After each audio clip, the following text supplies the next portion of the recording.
and hello and welcome to the 109th episode of GameSpeak Podcast. New episodes go up for free every Wednesday in audio format on iTunes, Stitcher, Google Play, Spotify, and all of your favorite podcast directories, and in video format on YouTube so you can see us in stunning HD. This show is two childhood BFFs bringing you all things video games. You can find us online at createforsanity.com, where you can listen to episodes, subscribe for behind-the-scenes news, read rad articles, and buy sick t-shirts from our shop. Also, be sure to join the community in the Facebook group at facebook.com/groups/GameSpeak Podcast to hang and talk games with other nerds like us. I'm one of your hosts, Jamel Al-Jafra, alongside Brent, with arms wide open, Bass. Hey, what's up? He's always got his arms wide open. That's why they call me Brent with arms wide open, Bass. Yeah, dude. You wouldn't be any other kind of person. It's my nickname. Yeah, literally everyone calls him that. Yeah. Everyone. Yeah. Everybody I know. His parents. Yeah. His cats. Yes. They come out and they're like, meow, Brent with arms wide open, Bass, meow. I like that. That's terrifying. Yeah, I don't know if I could deal with that. If the cats could talk, but the only thing they could say was my name, I would be so conflicted about that. Brent. No! I couldn't do that, dude. Brent Bass. That's some Cheshire Cat shit, dude. Yeah, the Cheshire Cat I always thought was a villain, you know? I feel like he was kind of like a... what's the word when you're like not a hero or a villain, but you're like an anti-hero? Yeah, I guess. But he's not even a hero. He's not like an anti-hero. He's kind of like, you know, in like KOTOR, the weird Jedi you come across in the forest that isn't really like good or bad. He's just kind of... He's a gray Jedi. Neutral, yeah. He's a gray cat. I don't know. So what's been up, man? What have you been doing? Well, this week, the week behind me has been spent on a very fun game, which I'll talk about in the currently playing. I don't want to ruin it. Same here. I got some good stuff I've been playing. Yeah, dude. And I went to the zoo. That was fun. Oh, dude, the zoo's... Oh, you went to the Houston Zoo? The Houston Zoo. Yeah, Houston Zoo's a blast. Did you go into, like, the fish exhibit? Oh, I always go... Why wouldn't I go to the fish exhibit, Of course you went to the... But you know, did you see those light-up fish they have? The ones that with, like, the luminescent, like, things that, like, make them light up? Yeah. That's fucking sick. It is sick, dude. That's a very specific animal. That's the one fish... I mean, not the fish. Well, I mean, it was a fish, but it's the one animal that just blew my fucking mind at the zoo. You know? I think the one that blew my mind, which is apt for what we do here at GameSpeak Podcast, was the star tortoise, which is a turtle with like a turtle shell that like everything is into like a spike. Like the shell, you know what I'm talking about? Yeah. It's like literally like Super Mario Bros. That's sick. Like I named him Lil Koopa. Lil Koopa. Yeah, dude. When I saw, I was like, "That's Lil Koopa, dog." Like that. And I figured out where they got it from. That's where Mario got the idea from, dude. So I've got a plan. I think I'm gonna buy this. Sorry, this is totally off topic. Mm-hmm. But I think I'm gonna buy an RV. I like that, dude. Isn't that crazy? I mean, is that stupid of me? Is that a bad idea? No, I mean, if you can, how are you gonna play VR in it? I don't know. I can probably find a little space, you know? I mean, oh, dude, there's some news about... We should get in the news. We got some crazy stuff. There's a lot of fucking news. Actually, yeah, we do need to jump into it because there's so much because of the... what was the thing that happened with... I know all the news is about Star Wars, but where did they announce all that stuff? I don't know. Yeah, me either. It doesn't matter. I'm sorry. I'm the worst.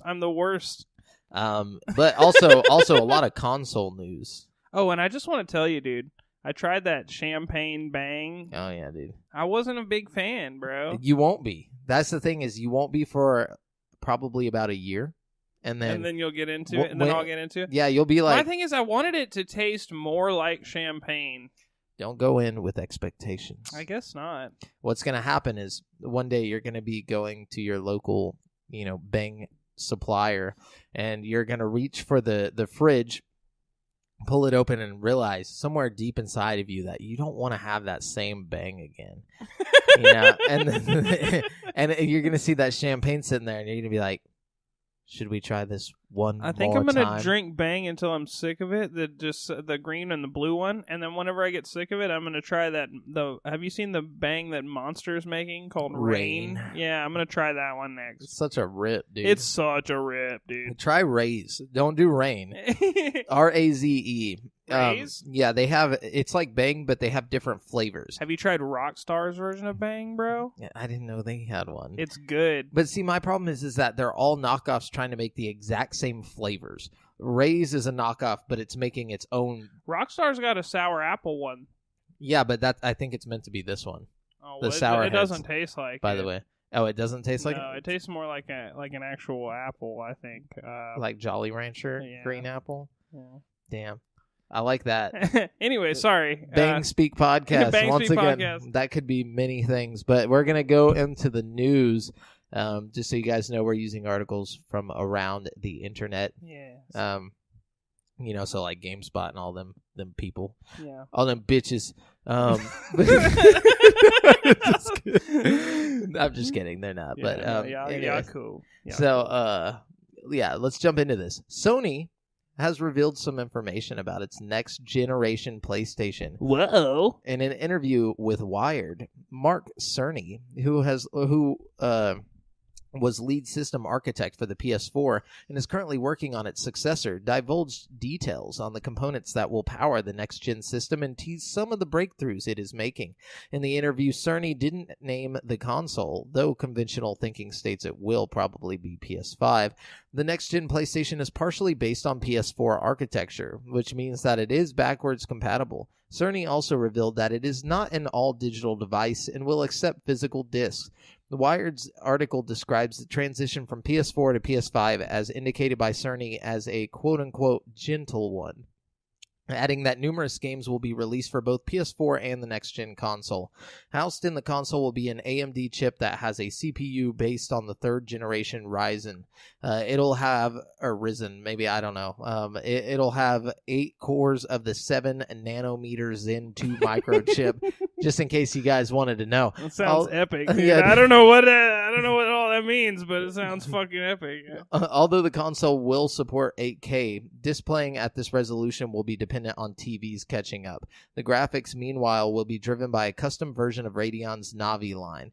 This graphics chip will support ray tracing, something which is starting to become popular in movies and video games. Although it is traditionally thought of as a lighting technique, Cerny says that there are implications beyond creating realistic environments. Quote, if you wanted to run tests to see if the player can hear certain audio sources or if the enemies can hear the player's footsteps, ray tracing is useful for that, he explained. It's all the same thing as taking a ray through the environment. In fact, audio is one of the main improvements Cerny is keen to talk about. The AMD chip will enable 3D audio, and this, according to Cerny, is a key to immersing players deeper. This naturally led to discussions of PSVR, and while Cerny didn't confirm whether a new version of Sony's headset will be released, the existing one will be supported. Hey. Another key leap the next PlayStation will make comes through its hard drive. According to Cerny, developers told Sony that what they want solid-state drives in... That's a weird sentence. Developers told Sony that they want solid-state drives in the new hardware, as opposed to the slower equivalents used in current consoles. These solid-state drives are relatively prevalent now in laptops, and what Sony is bringing to the next PlayStation is described as being specialized for the hardware. But yeah, so... It's going to make load times faster, I guess, huh? Yeah, it'll make everything a lot quicker. You know, a lot of the behind-the-scenes shit going on. Cool. It's cool that my VR headset will be compatible. You know what I mean? Mm-hmm. Even though if they put out a new one, I'll probably still go pick up the new one just because I love that shit. But I think it's awesome that I don't have to just toss my old one as soon as the new hardware comes out. You know what I mean? And that if it's backwards compatible, my huge library of VR games will probably not only be playable on the PS5, but will probably look a lot better just because it'll be like, you know, all the ones I don't have a Pro patch for, well, I'm sure be playable with the Pro patch on the, you know, much better future console. You know what I mean? And I was, lurking around on Reddit after this posted, and a lot of people were saying how they were hoping that, like, all of the hardware or internal stuff would be in the PS5 rather than having it in the headset and like on the little box or whatever. That way the PS5 powered the headset rather than the headset powering itself. I don't know what that means, but I think they're saying, well, as it stands right now, there's an external box that you have to split the HDMI to the TV and route the power to the VR headset. It's like a weird little. It's not very big at all, but it's like a mixer board, basically. Yeah, it's like a little mixer board kind of, and you just put it. I'm thinking they probably want more like slots on the actual PlayStation, so you can just hook straight in. You know, what I mean? Not have to deal with the box. It'll probably provide more power that way too. Sure, yeah. But so that's it on the PS5. That's pretty cool. I mean, oh man, I just can't wait for more futuristic VR, like with the PlayStation brand supporting it. Speaking of VR, I've seen quite a few reviews of the Labo VR, and they're not as like negative as I thought they would be. People seem to really enjoy it. I've heard a little bit of both. I've heard some people saying that it's great, and then other people being like, it's like just go in expecting what you would expect. You know, sure, it's not like. I mean, I'm not going to expect much. You know, I've heard that the graphics aren't that great.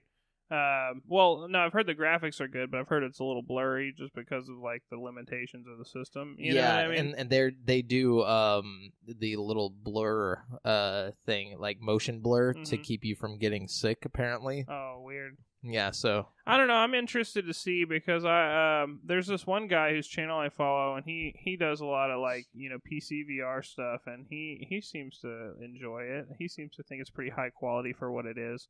So I mean, for $35 or whatever for the starter pack, I might take the dive pretty soon and give you a real opinion on it. You know what I mean? They just need to make a stationary headset. He said there's like 65 experiences or something for it already that come with it, or so. He said there's like a ridiculous amount of shit you can do with it, like already. Apparently, they all suck though. Like the games themselves. Even if like 10 of them are kind of fun, that would be worth the $35 to me. You know what I mean? I just want it for the Mario. Dude, yeah, for sure. And Breath of the Wild, that'd be tight. Mm-hmm. Anyways, but yeah, also there's no price on the PS5 yet. No, I don't expect it to be less than $400 or $500 at launch, though. Probably $500. I think is probably at least. Yeah, that's the scary thing. I'm scared. I want to see. I bet it'll go down like pretty reasonably. Like I bet it'll start out at like 500. The Xbox or whichever one comes out first is going to start out at like 500, and then the other Xbox or PlayStation, whoever comes out next, is going to put out their console and it's going to be cheaper, and then they're going to drive the price down. I don't know. That's my theory here. I mean, we'll see. Yeah, we'll see. It's coming soon. We don't have to wait long. I promise that. So let's see. Yakuza Kiwami 2 is coming to PC for the first time. Publisher Sega has announced. The Yakuza 2 remake makes its way to Steam on May 9th, and it's available for pre-order now for $30. Kiwami 2 first launched on PS4 in Japan at the end of 2017, before coming to the West on the same console in August 2018. May 9th will mark the first time the game has released on any other platform. Wow, that's some big news right there. Yeah, there you go. Well, I mean, the Yakuza series has a pretty big cult following, so the fact that it's like on a different platform is, it's good news for some folks. So some more insane news, seemingly confirming the long-running rumors and reports. Images of the supposed, quote, all-digital Xbox One that has no disk drive have emerged online. The German website winfuture.de obtained the images, which appear to be from a European retailer. Based on the sales art, it appears Minecraft, Sea of Thieves, and Forza Horizon 3 might come pre-installed on this console with a 1 terabyte hard drive.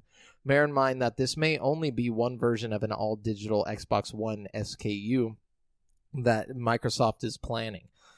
Pricing hasn't been announced, and bundles tend to vary greatly by region. Whatever the case, given that what appear to be official images for the console I'm sorry, I don't mean to cut you off, but there's an update to that. The prices have been announced. Oh, sweet. So they officially announced confirmed it, yeah. Sweet. Due to all this like speculation, Xbox just came out with it.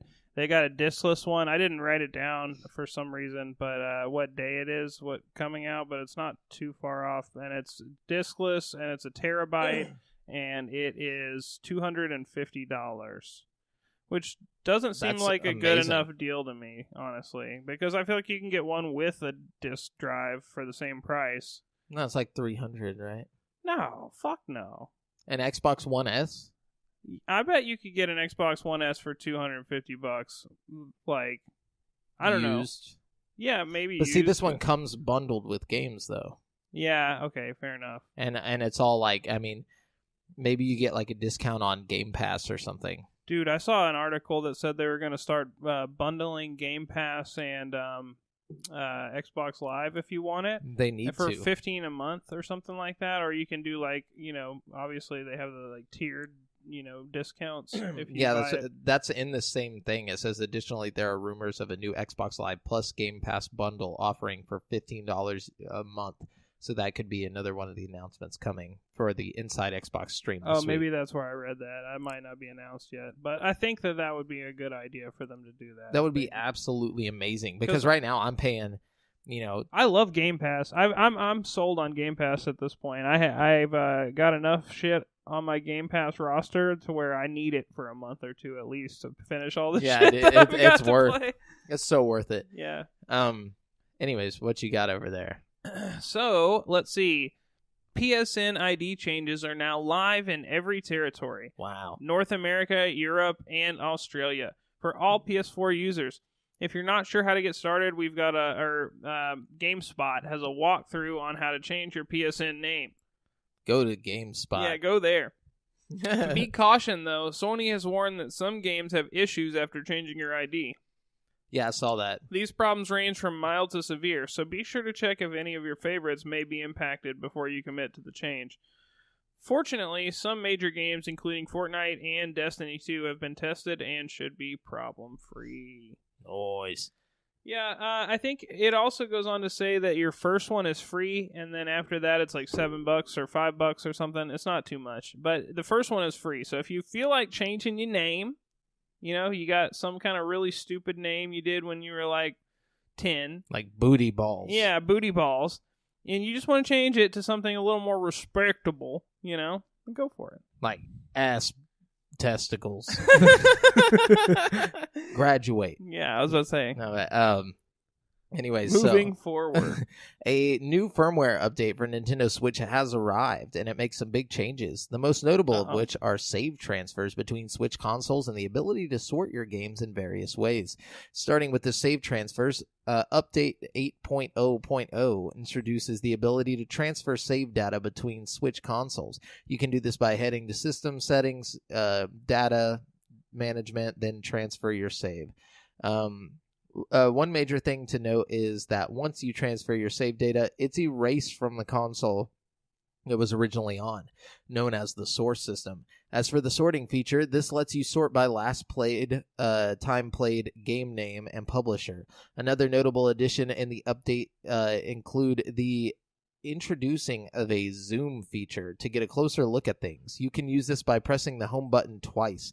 Additionally, Nintendo has added 15 new player icons from Splatoon 2 and Yoshi's Crafted World. Yeah, it's like I don't even really need that, but I just want to do it. I just want to press the home button twice. Yeah, I like having that option. Also, that leads me to believe, and this might sound a little crazy here, but it leads me to believe that these new DSs that were rumored, not DSs, excuse me, Switches that were rumored to happen, like I don't know. Because of the transfer. Exactly. Oh. Why would you need to transfer unless you're going to buy a new system? Well, people have been complaining about that since day one because, like, people, like, who have money, they got, like, multiple Switches and, like, they want to transfer something over. Yeah. But I mean, like, why would they? I feel like that's why they. Now? Yeah, that's why it's more relevant than ever. Because pretty soon, if they don't have that implemented already before they announce that, it's going to be a big deal. You know what I mean? Good call, dude. I don't know. Look at them rumors. What you got? Let's see. Sea of Thieves has been out for just over a year, and while many enjoy the pirate game, others felt it just didn't have enough content. Developer Rare is further attempting to address that feedback with the game's anniversary update. comprising a new narrative-driven questline called Tall Tales. Nice. Shores of Gold, and an entire new PvP mode named the Arena. The Arena is competitive, so it goes on and on, but basically they're adding a whole bunch of shit, and it's going to come out for free on April 30th. And it's on Game Pass. I might try it out. I was actually about to say it's on Game Pass, so I think I'm going to jump in there and give it a whirl, because I never even played the base game, and I know a couple people that enjoyed it. Hey, we should play it together. That's what I was about to say. Since it's got the storyline, let's co-op that shit. Yeah, that'd be a lot more fun if we were playing together, for sure. I'm down. I'm super down. I'm also down for that. We can be pirates. Arr. All right, your turn. Okay, so Final Fantasy 15 director Hajime Tabata left Square Enix last year and announced a new studio, JP Games, in December. Now he's revealed the studio's first project. JP Games is starting in high-profile fashion. The studio is developing the Pegasus Dream Tour, which is the official video game for the 2020 Paralympic Games in Tokyo. Oh, shit. JP Games is developing the game with the International Paralympic Committee. Quote, I wish to thank everyone involved who helped me up to this point and make this announcement today. You'll be able to enjoy the game when the timing's right in 2020, so stay tuned. That actually might be sick. Are they going to have like real special athletes and stuff? I don't know. Well, it says the Pegasus Dream Tour is officially described as a completely new sports role-playing game where players participate in virtual Paralympic games that take place inside a fantasy metropolis known as... What the fuck is happening, dude? Dude, I don't know, but I'm all about this. Why does this sound like Sword Art Online? This is weird, dude. I don't know. Like... You're gonna have like one-arm boxing and shit? That's gonna be tight, dude. Well, it's gonna be in a fantasy metropolis known as Pegasus City. Players control characters who have special abilities known as, quote, extra power. The game is being made for various platforms, including smartphones. Oh, so you're like superhumans. You're not disabled. Oh, see, I thought they were trying to like empower They aren't Paralympic. The Paralympic people. Nah, I don't know. A Paralympic is like you're missing some limbs, right? Yeah. Okay. So, but I mean, it's like a real that, or you're like mentally. No, that's Special Olympics. I thought there were like different divisions in the same like. Maybe I don't know. I don't know either. Yeah, honestly, I don't want to speak on it because I have no idea. Yeah, excuse my ignorance, guys. I really don't know. But I thought honestly, I thought they were gonna like do a realistic portrayal of like something like that, and I think that would be really cool. Well, this is gonna be like an actual game, like not just a video game, but like they're working with the Olympics. Oh, they are? Yeah, that's cool. The International Paralympic Committee president, Andrew Parsons, said in a statement, "We are eager to explore innovative ways to engage with new and younger global audiences. We believe this game will help boost interest in the Paralympic Games and make it easier for people all over the world to enjoy and experience the heated atmosphere, passion, and excitement of the event." He added, "The sport at the Paralympics is outstanding and helps transform attitudes towards persons with disabilities like no other event. I am really excited to see and play this game and see how the outstanding abilities of para-athletes are represented." As for Tabata, he said, "This is not just an ordinary video game about sports. JP Games is going to represent fully the wonders that are unique to Paralympic sports in this brand new role-playing game, a genre we excel in. With this video game, we want to contribute to the future growth of the Paralympic Games, not just as a sporting event, but as entertainment as well, with contents that we hope will have lasting value in the future." I'm still super confused as what all this is, but it's like, is it going to be like a game? Yeah, I don't know. Is it going to be like high fantasy, or is it going to be like realistic, or like I'm confused, but I'm also intrigued. So yeah, we'll have to see. Consider me in. You know what I'm saying? Yeah, dude. Okay. Speaking of count me in, at Star Wars Celebration, Respawn revealed a look at its upcoming game, Star Wars Jedi Fallen Order. Dude. The game launches on November 15th on PS4, Xbox One, and PC, and follows protagonist named Cal Kestis, a Padawan who survived Palpatine's Order 66 and Revenge of the Sith. Execute Order 66. Years later, the Force-sensitive hero finds himself at the crosshairs of the rising Empire. Okay. Yeah, it looks pretty sick, dude. I don't know. Tell me I'm not the only one seeing this, that the graphics look kind of bunk. Dude. Yeah, the graphics do look kind of bunk. It looks like an Xbox 360 all the parts game. that kind of like were like in-game shots, you know what I mean? Kind of looked a little bunk. But I'm thinking that's There was no in-game shots. Well, that's the other parts problem. that could be in-game shots, like, you know what I'm talking My about? thing is, if this is what the cutscenes look like, what's the actual game gonna look like? It looks like a old game that had like really good graphics for its time. Dude, frankly, I don't care if it looks like fucking KOTOR. As long as it's like a dope story that fucking plays good, like, I'm cool with it. You know what I mean? Dude, I'm super stoked for it. I like my... Like, this was at Star Wars Celebration. My bad. Yeah. That's where this happened. But... I think it's gonna be sick, bro. Oh, dude, it's gonna be super I think sick. it's gonna... This is... Okay, call me crazy, but, like, the guy described it as, like, he said it's gonna be thoughtful combat. He said it's not gonna be, like, a hack and slash game. It's gonna be, like... what I'm imagining here, and this is gonna sound absolutely crazy, what if it's, like, a Star Wars version of, like, Dark Souls? I think that's what most people are assuming. I mean, like... That would be fucking sick. I'm not even into that kind of thing, but I think, like, that would be, like, fucking sick, dude. I think it would be good if they made it more like the one that just recently came out. Sekiro. Shakira Soul Shadows Die Twice or whatever. No, yeah, that game. Just because it's like more floaty, more Shakira, like... my body lies twice. Sorry. Yeah, but that game, I think that it could work like that, but it can't be too difficult because they're trying to appeal to a mainstream audience. It's Star Wars. Sure. I mean, obviously not like, you know, From Software difficulty. Yeah. But I think that kind of mechanic. Like, yeah, and like that same, I want it to be like, I think that a little bit of difficulty, like a little more difficult than any other previous Star Wars game, when you get to like those boss fights with like other Jedis, would be fucking tight. Yes. Or if you had like, have you played For Honor? No.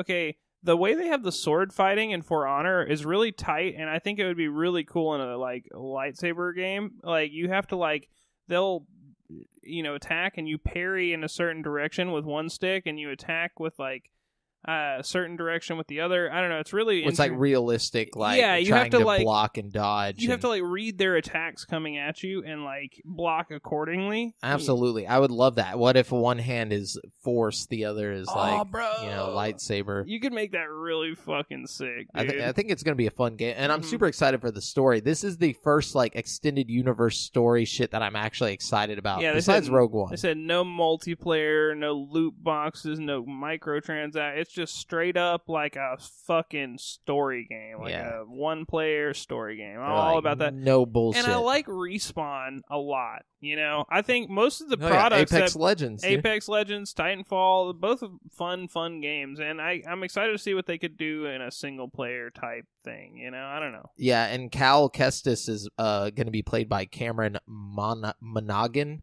which is the guy who plays the Joker in Gotham. Really? Yeah, cool. So he's going to be doing the voice. Cool. So they got some big names on this, you know what I'm saying? Yeah, man, that's exciting.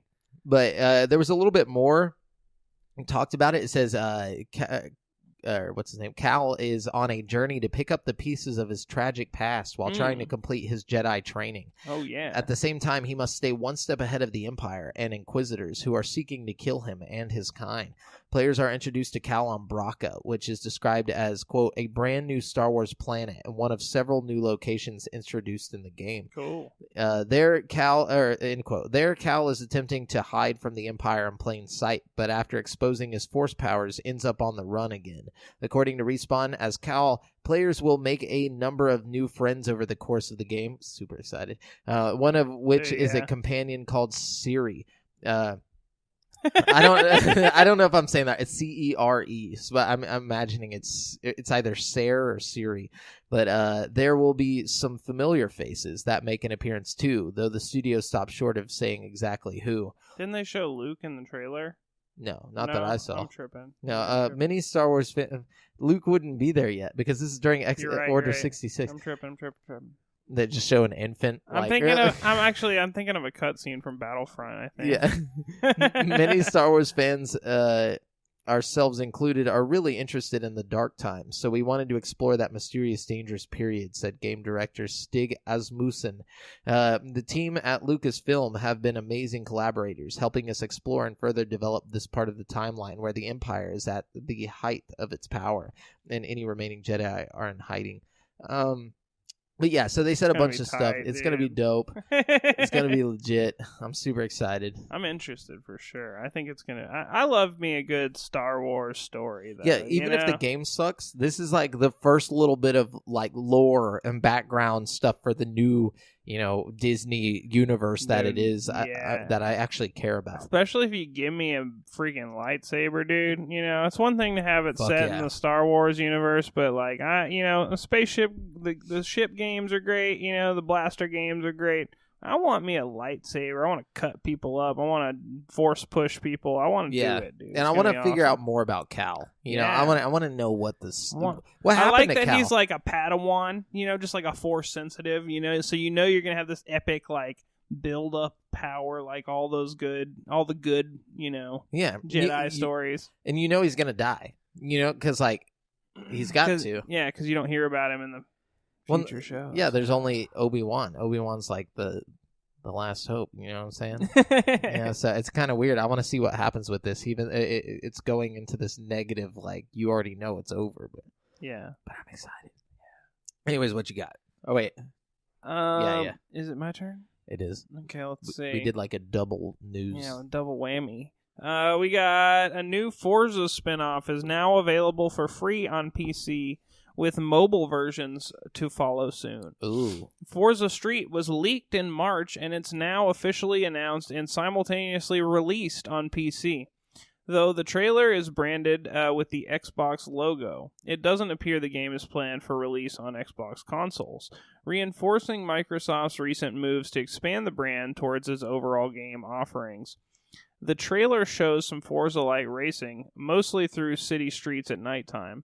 The concept appears to be based on urban street racing.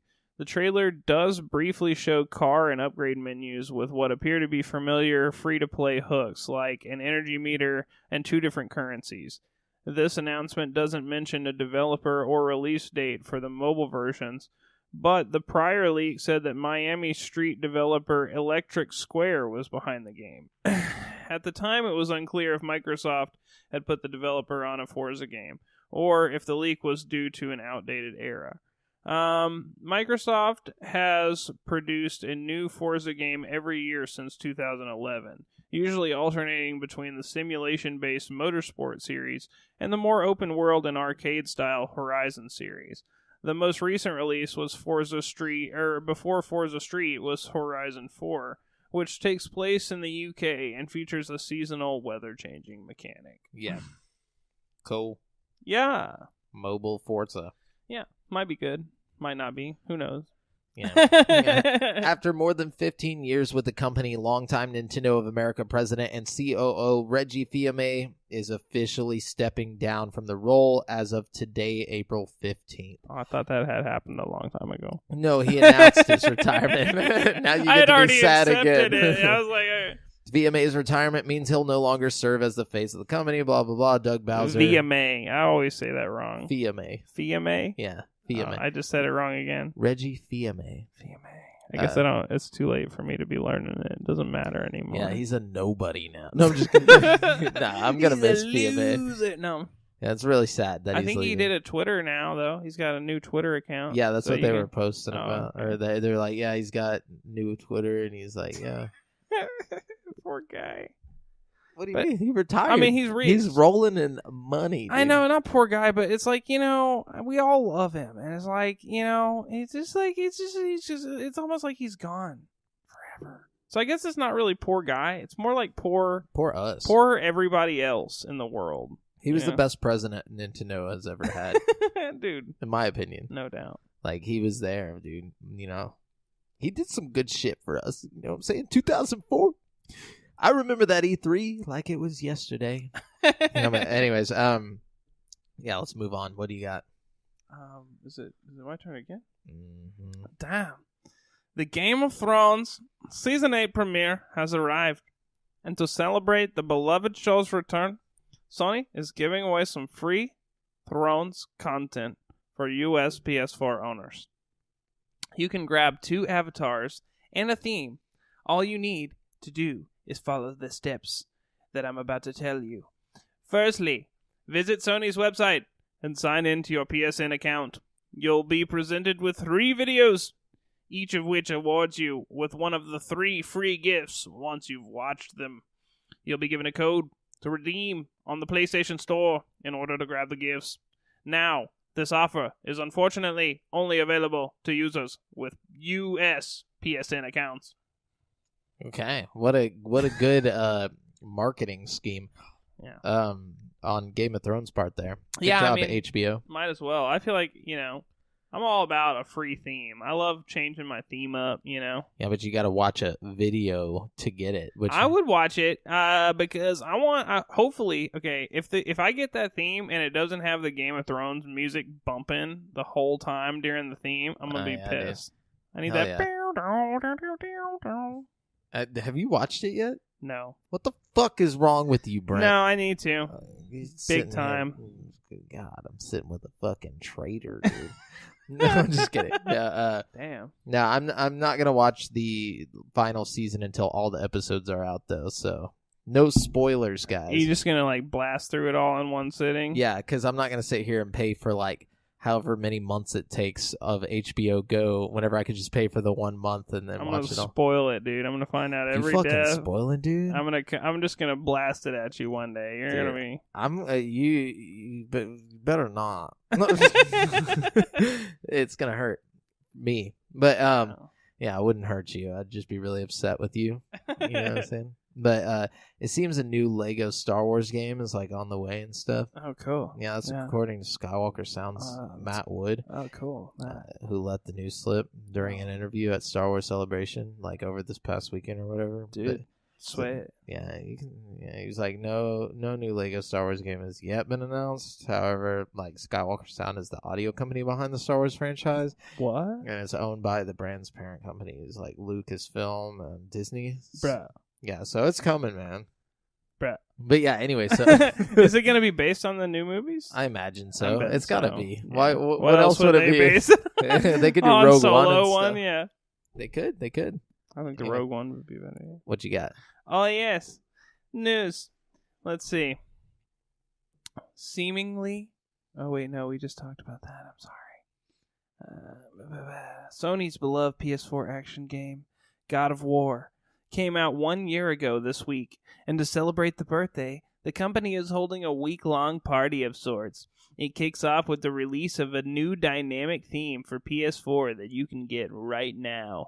It shows a nice scene with Kratos and Atreus at the Lake of Nine.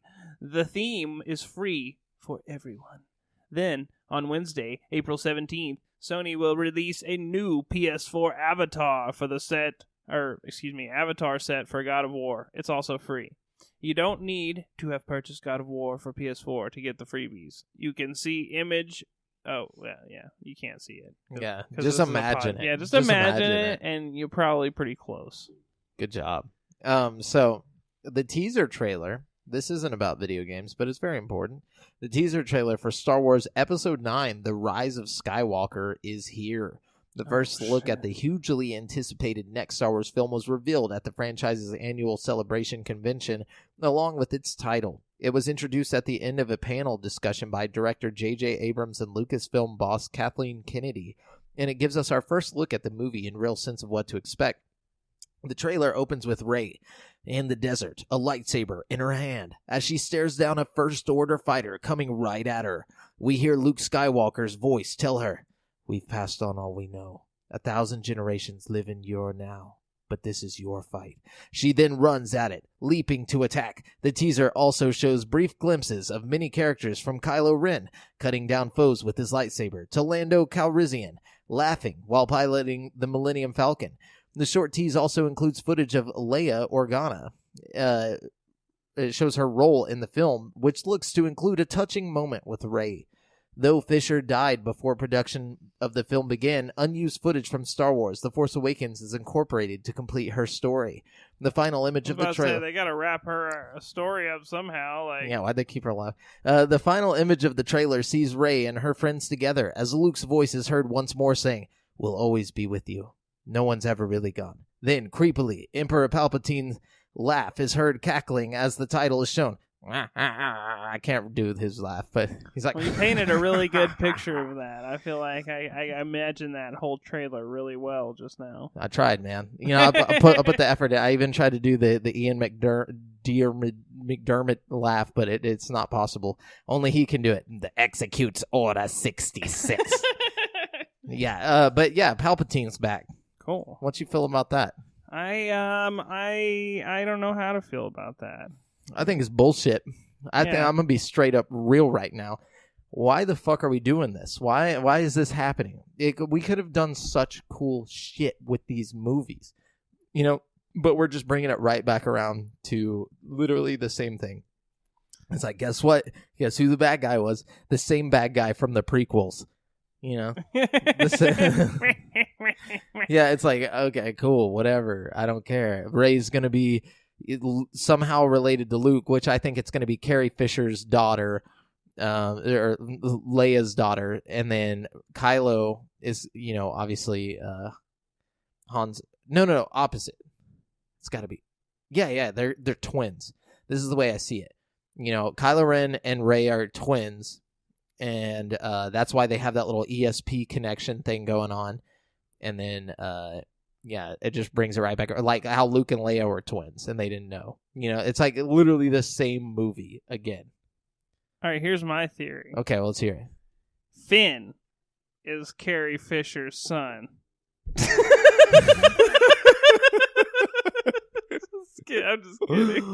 just kidding. I could see it. Yeah. Because Lando. Oh, shit. You know what I'm saying? You think so? They got land low. Damn. They laid low, it was a dude. Trap, dude. You know? It was a trap. Yeah, I guess that makes sense. Well, that's the ending to Star Wars. He's a Skywalker. If Finn doesn't turn into a badass in this movie, and shit doesn't work out the way I want it to, I'm done with these movies. I'm just kidding. Nah, I'm just hating, but we'll see. It looks exciting, I guess. It looks more action packed. I like the last one. I really did. I did not. I like I liked the seventh one. I like the eighth one more than the seventh one. I feel like it was a more original story than the seventh one. It was more original, but it wasn't good. Just because it's original doesn't mean anything. I don't know. The blue milk dog? You want your Luke throwing his lightsaber into water and then fucking just like sucking on some weird alien teats to get that milk out? Yeah, bro. Oh. My boy Luke can do whatever he wants. Obviously. He's doing some shitty stuff. I mean, I don't want to see his browser history. That's all I'm saying. It was a little shitty when he like blew up those little people's house. You know what I mean? But yeah, I was like, what's wrong with this? It's dude? like, hey, bro, you know, there's people that live here and they don't really appreciate that. I'm sure they're just trying to be nice and shit. Yeah, like they didn't do anything to you. Yeah, we'll see what happens. Anyways, what you got? Although the Tomb Raider trilogy that began with 2013's Tomb Raider has ended with last year's Shadow of the Tomb Raider, and ended with last year's Shadow of the Tomb Raider has wrapped up, it sounds like more Tomb Raider games could be on the way. Producer Jonathan Dahan told US Gamer that he would be extremely surprised if the franchise ended with Shadow of the Tomb Raider. I'd be extremely surprised if we didn't see more of it, Dahan said. We're not able to say anything about what's happening next, but I'd be very surprised if we didn't hear more about the franchise.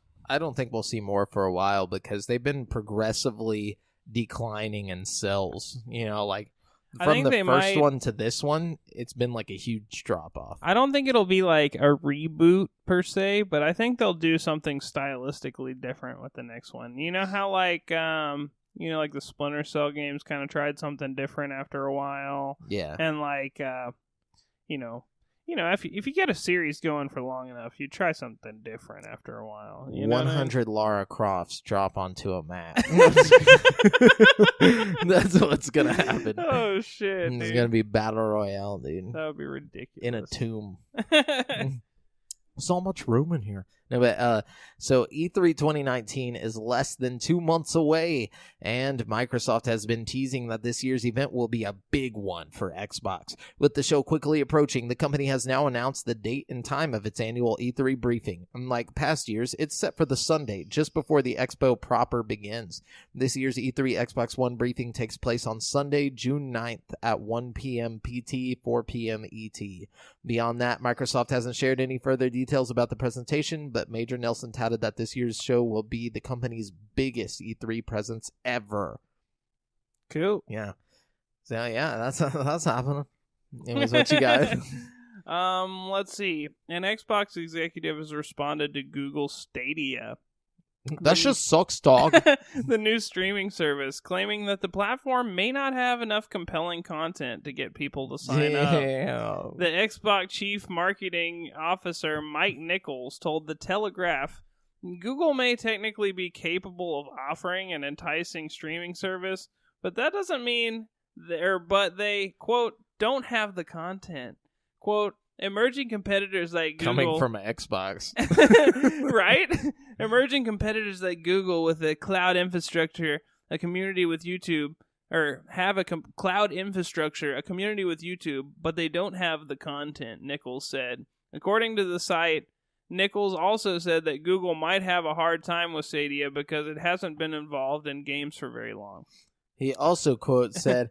I heard that they're stupid. No, he didn't say that. That may be true, but Google brought on industry veteran Phil Harrison, who formerly held high-level positions at both Microsoft and Sony, to lead the Stadia team. Additionally, Google just hired Assassin's Creed producer Jade Raymond to head up Google's new internal game development studio, Stadia Games. Google brought Bethesda to the Stadia reveal event to showcase Doom Eternal running on the cloud platform. Assassin's Creed Odyssey has also been shown running on Stadia with good results.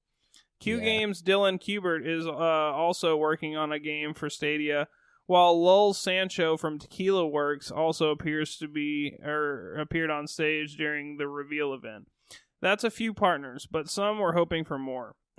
Harrison told Polygon that Google intentionally focused on announcing the Stadia I don't know who Harrison is. They just kind of threw that name out of there randomly. They haven't previously talked about this guy at all. Harrison told Polygon that, I assume he's somebody involved with Google Stadia, that Google intentionally focused on announcing the Stadia platform and explaining its platform features during the reveal event instead of talking about development partners. Quote, don't read too much into why so-and-so was there and why so-and-so wasn't there, Harrison said. We've had deep conversations over a number of years now. We've shipped over 100 development kits already.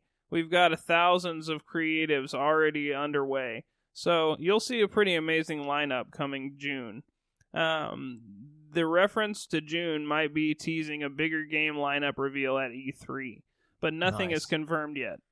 Microsoft itself is working on a game streaming service under the working title xCloud. It enters public trials later this year. Going back to Nichols' and Telegraph interview, he said that there might be a time in the future where streaming hardware or streaming without local hardware is the best experience, but it's not there yet. Quote, you won't necessarily need a device over time, but you'll get the best experience with local processing power available on consoles and computer, he explained. Google Stadia announced it came with a jab at traditional consoles like the one Microsoft makes. The platform's website states, the future of gaming is not a box. Microsoft released a statement to IGN regarding Nichols' comments and cloud gaming in general. It's a great time to be a gamer. At Xbox, we're putting players at the center of our vision for the future of gaming by delivering blockbuster content from Xbox Game Studios and our partners, growing the thriving Xbox community, and giving them choices and opportunity on how they play across devices through Project xCloud. What do you think? And then blah, blah, blah. So... Nichols said, yeah, they got cool stuff, but do you want to play stuff from Meanies? He just sounds like he's like just like really butthurt about this. Yeah. Because xCloud, I mean, it's gonna be the same thing, but yeah, you know, like, I think xCloud is gonna be legit. I do do too. think he has a point about the local processing power. I think you will get a slightly better experience just Of course. from having a little bit more power. You'll have more power, but I feel like it'll be more mainstream to buy or to just go through, the streaming service. It'll be your more hardcore gamers that will buy the consoles. It'll be like PC gamers now. I think what might end up happening is with this little feud between Xbox and Stadia will end up on consoles like Switch and fucking PlayStation and not be on fucking Xbox. You know what I mean? Xbox will be exclusively xCloud and they'll lose out on a lot of market that way. I don't know. Microsoft's a big company. You have to think outside of just Xbox. It's Microsoft. This is Bill Gates. So you think Microsoft would allow a direct competitor to put their streaming service on their market? No, but I don't expect Sony or Switch to either. And if anything, Switch will allow xCloud. I think Switch would fucking allow both. I really do. And I think Sony might even allow Stadia. Sony won't do shit. Sony, it refuses to work with other people because they have an old school Japanese business structure. They refuse to we're not going to fucking work with Xbox or with Switch. They're still wanting that console. But if you look at Stadia like an app, you could look at it like that. But the problem is that it's a video game app.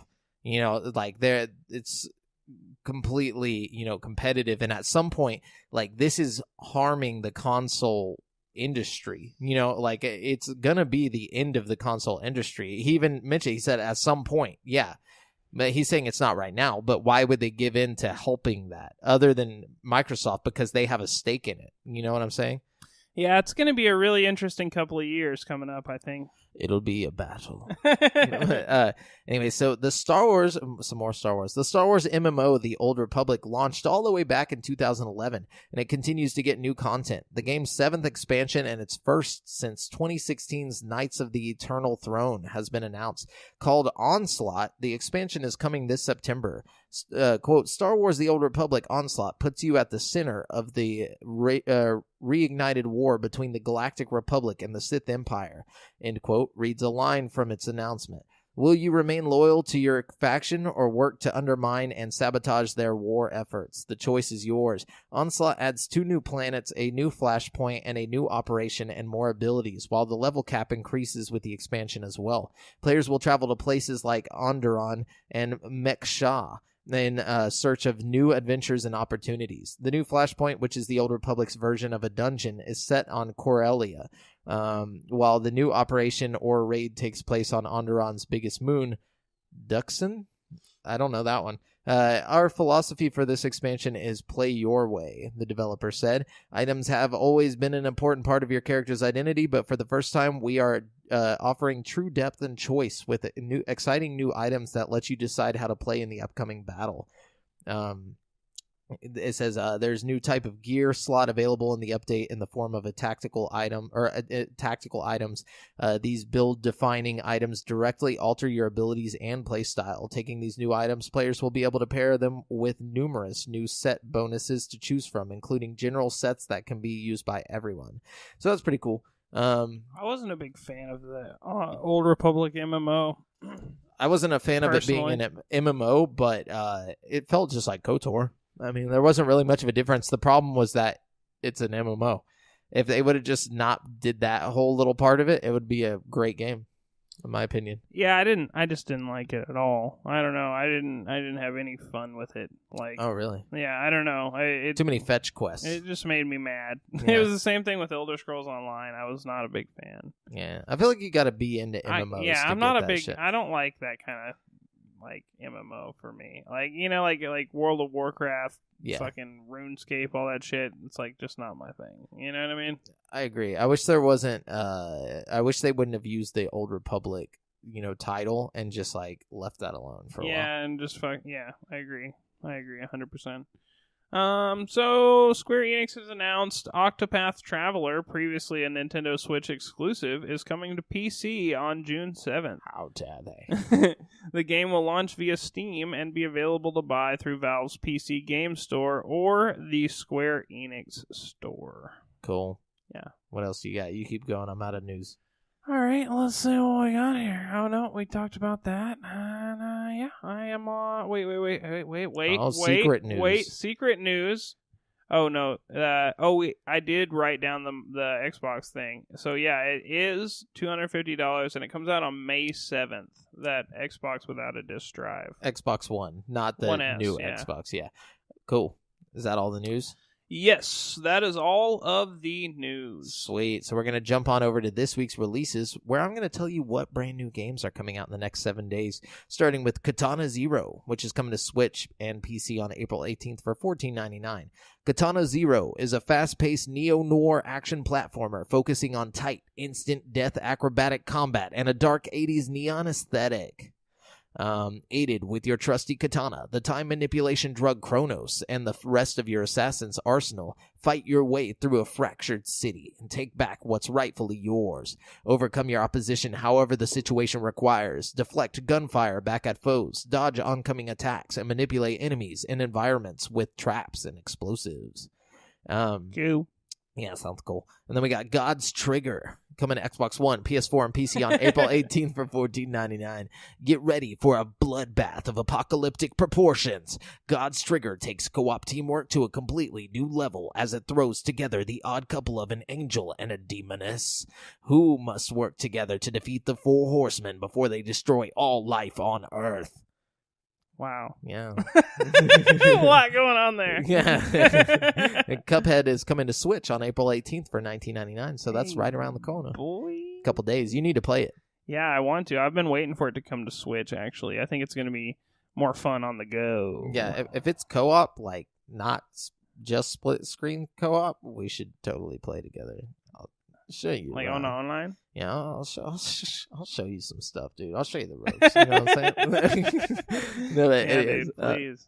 Dragon's Dogma Dark Arisen is coming to Switch on April 23rd for $29.99. Sweat. Bringing the hit RPG saga to Switch for the first time. This version of Dragon's Dogma includes the complete original game, the Dark Arisen expansion pack, and a number of enhancements and gameplay adjustments to make the ultimate Dragon's Dogma experience.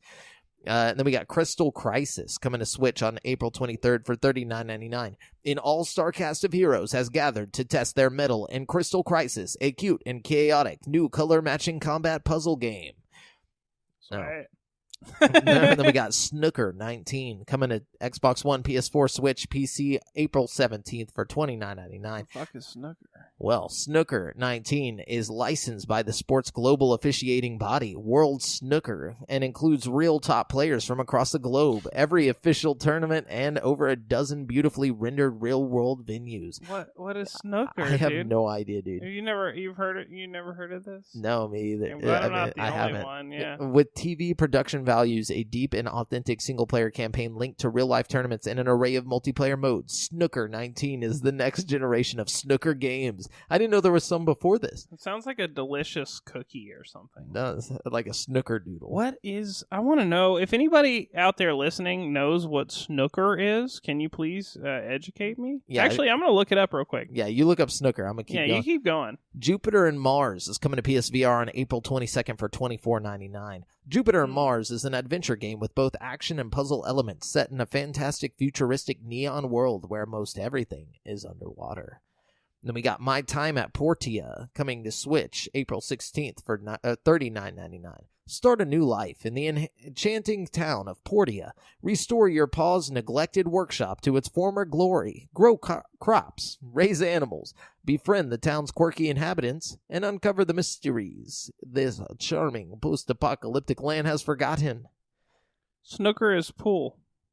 Okay. It's pool. I'm very upset that that's what they chose to call it.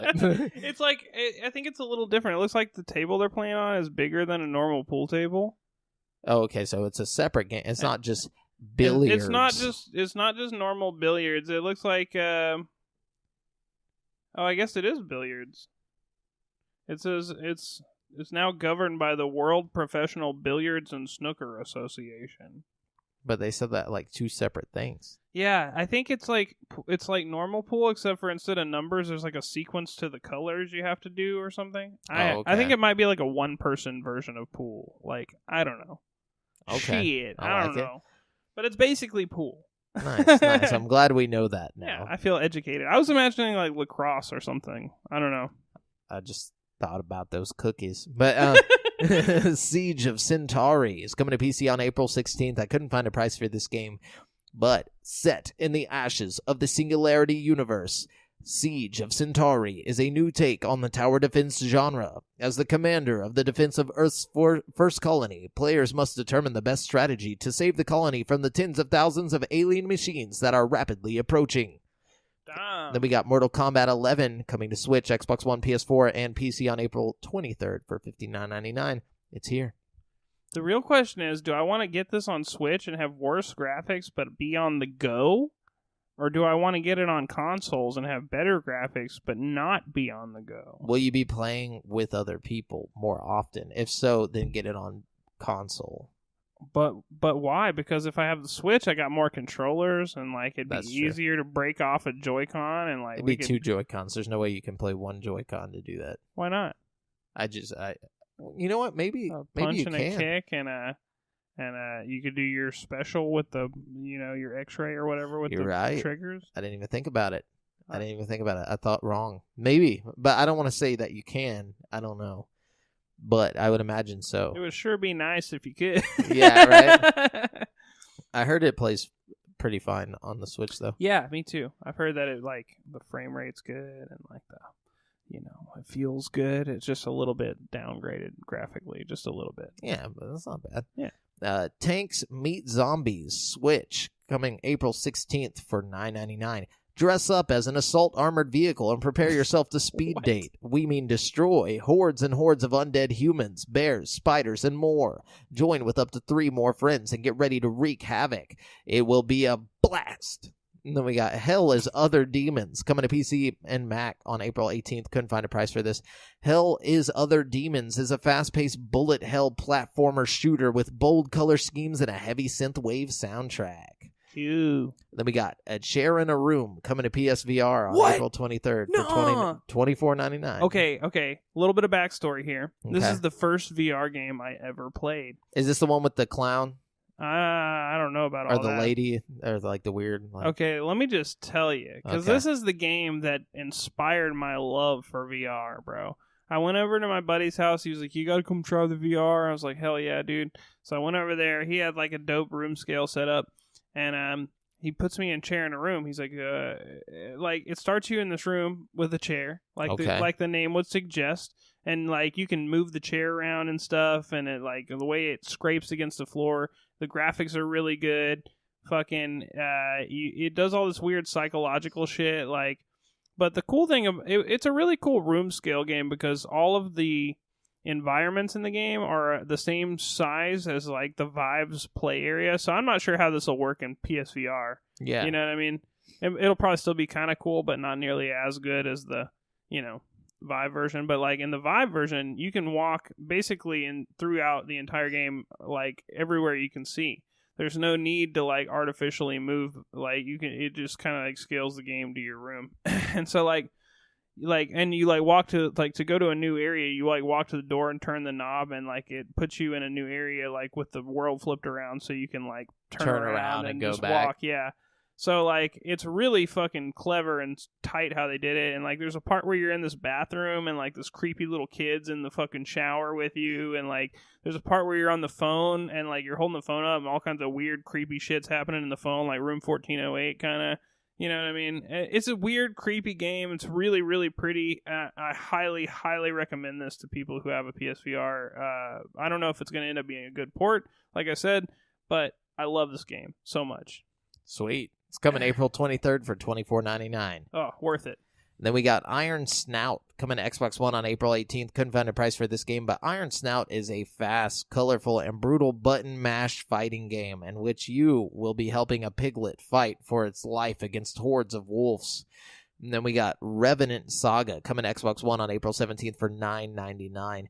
Become a Revenant and find the truth beyond revenge in this gothic fantasy RPG with stunning 3D battles. After being turned into an immortal being known as a Revenant and learning of the existence of a demon within him, Albert sets out on a journey to make the person who did this to him pay with their very life. Okay. Damn. Yeah. Damn, Albert. He's a messed up dude. But that's it. That's it for this week's releases. Dude, I can't believe Chair in a Room is coming. That's exciting, bro. It does sound exciting. That is my shit, dude. I'm going to have to try it on your PSVR, dude. There's a part where you're like, man, it's just so good, dude. I'm hyped about this. Hell yeah. Hell yeah. But yeah, so we're going to jump on over to currently playing. Brent Bass. Let's do this. Let's get into it. What are you playing? So, okay, I started out. I went and played a little bit of Punch Out. You know? Oh shit! I forgot that came out. I should have jumped on. I'm surprisingly good at it. I'm at like I did my pro debut and I'm all the way up to the champion fight. You know what I mean? Oh, nice. I beat the little the Aladdin guy who like flashes around the ring and like kicks you in the face a whole bunch. Yeah. And now I'm on like this big dude with like a lumpy head and like he's just beating the hell out of me. But I think I'm pretty confident I can beat him. I got close to beating him last night and I was like, okay.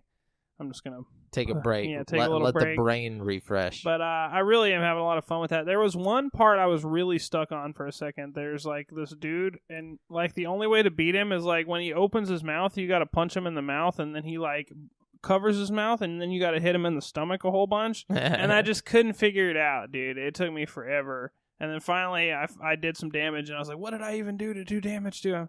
And then I like figured it out, and then I just completely smacked the fuck out of him. I love that game. It's such a fun game because it's like it's just figuring out the boss's weaknesses. Yeah. You're just one boss fight after the other, basically. Yeah, it's really fun. I love it. And let's see. I played that a bunch. I played a little bit of Marvel vs. Capcom Infinite. Not a big fan. I mean, it's all right. Don't get me wrong. It'd be a lot of fun if you had somebody to play it with. But like, if you're just like the single player story mode is kind of weak. You know, like, again, it's just one of those you need a friend to play it with you. You know what I mean? Otherwise, it's not that much fun. I've been playing... Oh, I'm sorry. I got that new Elder Scrolls Blades, dude. Have you tried that? I didn't try it. I forgot that was out. I downloaded it. It's a lot of fun, actually, dude. Really? Yeah, it's surprisingly good. What I like about it is, like, first of all, the quests are, you know, appropriately short, like they were talking about in that one interview. So, like, if I'm at work and I'm just, like, waiting on my last table to leave, or I can boot up the game and go on a little quest real quick, and it doesn't take too much time. Yeah. It's a lot of fun. The combat is kind of, like, hard to learn, but once you learn it, it's fun. You know what I mean? Like, using a touch screen. Yeah. You gotta, like, tap accordingly and hold your taps for a certain amount of time and, like, tap the spells, but you gotta make sure you tap at the right time before they attack so you don't get interrupted during your spell casting. It's just, kind of technical, but really fun. And, like, the movement is what surprised me the most, because I expected it to just be, like, exclusively, like, you tap and you go to that point, and you tap and you go to this point, just from, like, the previews of it, you know? And you can tap, and they'll walk wherever you want it to. But if you want, and you're holding it horizontally, you can also just do it like a normal game. Yeah. You know, you can like do a left stick on the side and a right stick on this side and just walk around like a normal ass like Elder Scrolls game. You know what I mean? Yeah. Which is my ideal way of playing. You know what I mean? However, when you're holding it vertically, you can still play. The whole game just flips vertical. And you can, like, tap, and it's surprisingly intuitive and easy to play with just one hand. Like, if you're just, like, doing something, you can just kind of, like, play the game like this. You know what I mean? That's pretty cool. It's really fun. I haven't gotten hit by, like, the level cap. The level cap and the barriers and all that I've been hearing people talk about yet, but I'm only, like, level 4 or 5. But so far, I'm really enjoying it. As far as mobile games go, obviously. And that brings me to the main game I've been playing. The main game. So I was looking hard for a game to play. And I was like, you know what? I've never played... I've played it, but I've never, beaten the Batman Arkham Asylum game. Oh, yeah. You know? So I was like, I'll go back and play that. And I went on Game Pass, and they had it, and it was, the remastered version that they just did. So I was like, okay, I'll get to look at everything kind of, redone in a new way. Yeah. And they did an alright job with, the remaster. Everything's shinier, but, the textures are still a little rough. Still older. It's still an older game. But it was a lot of fun. I played through the first game entirely. I beat the entire game. Damn. And I decided I'm going to try to beat one Arkham game per week for the next few episodes. How long did it take you to beat that one? I would say about 8 or 9 hours. Oh, okay. You know, the first Arkham game, Arkham Asylum, reminds me, this is going to sound absolutely crazy, but it reminds me a lot of Resident Evil 2.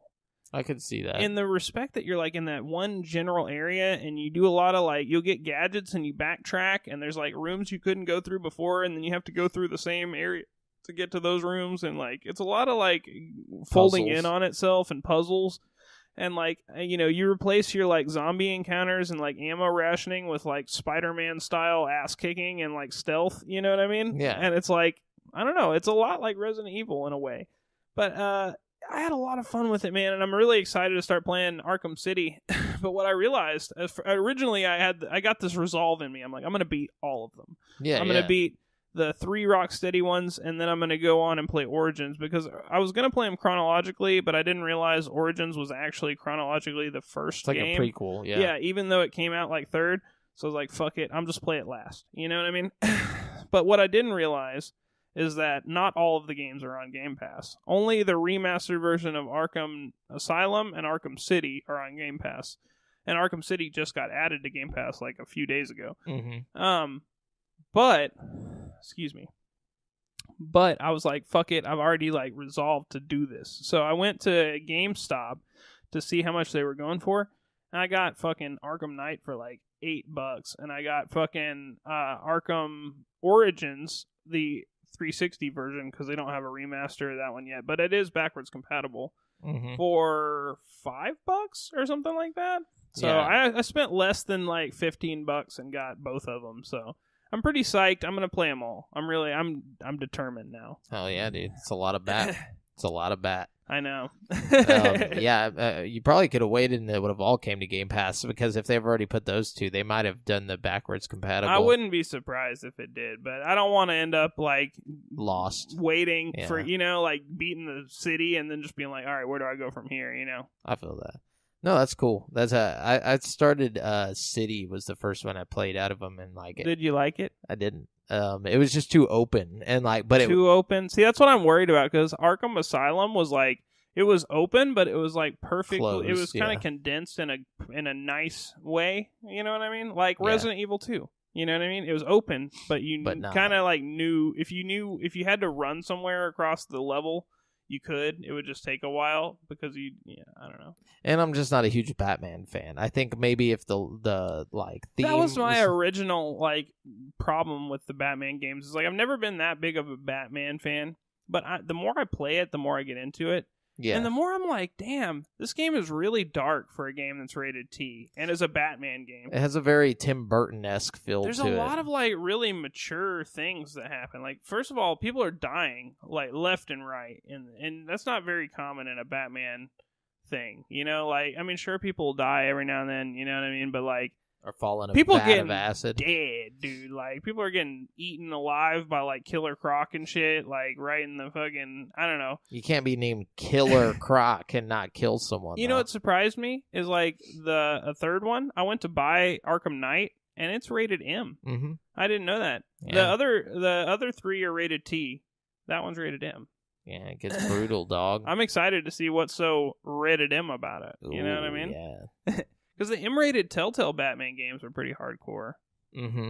I feel like they've been trying to get more hardcore with like all the licensed like darker characters more recently. I'm okay with that. Same. Bring it on. Bring on the edge. Oh yeah, bring us the Punisher back. But yeah, that's what I've been playing.